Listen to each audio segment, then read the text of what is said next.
लोकशाहीचा बुलंद आवाज, रिपब्लिकन वार्ता, महाराष्ट्र। फुलंब्रीत मराठा समाजाच्या साखळी उपोषणाला स्थगिती, मनोज जरांगे पाटील यांच्या बीडच्या सभेत इशारा व अल्टिमेटम। औरंगाबाद संभाजीनगरच्या फुलंब्री तालुक्यातील सकल मराठा समाजातर्फे सुरू असलेल्या साखळी उपोषणाला स्थगिती देण्यात आली।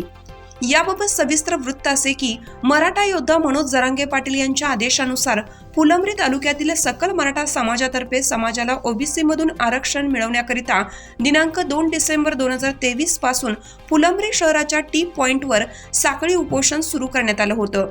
येथे सुरू असलेल्या साखळी उपोषणाला तालुक्यातील 92 गावातील समाज बांधवांनी दररोज एक गाव याप्रमाणे उपोषणाला सुरुवात केली होती व उपोषणाच्या वेळी उपस्थित राहून भजन, भारुड, जागरण, गोंधळ आणि पोवाडे असे विविध कार्यक्रम आजपर्यंत म्हणजे मागील 23 दिवसापासून या ठिकाणी घेण्यात आले।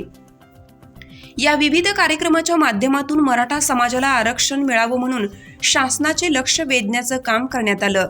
तर दिनांक 23 डिसेंबर 2023 रोजी बीड येथे मनोज जरांगे पाटील यांनी इशारा सभा घेतली। या इशारा सभेत राज्यभर सुरू असलेले मराठा समाजाचे साखळी उपोषण व आंदोलने 20 जानेवारीपर्यंत स्थगित करण्यात यावी असे आदेश मनोज जरांगे पाटील यांनी दिले असता शहरातील टी पॉइंटवर सुरू असलेले साखळी उपोषण जरांगे पाटील यांच्या पुढील आदेशापर्यंत तसेच फुलंब्री पोलीस ठाण्याचे पोलीस निरीक्षक रवींद्र निकाळजे यांच्या विनंतीला मान देऊन हे आंदोलन तुर्तास स्थगित करण्यात येत आहे अशी माहिती सकल मराठा समाजातर्फे देण्यात आली।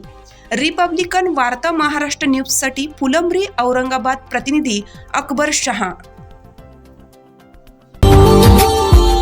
Subscribe now and press the bell icon.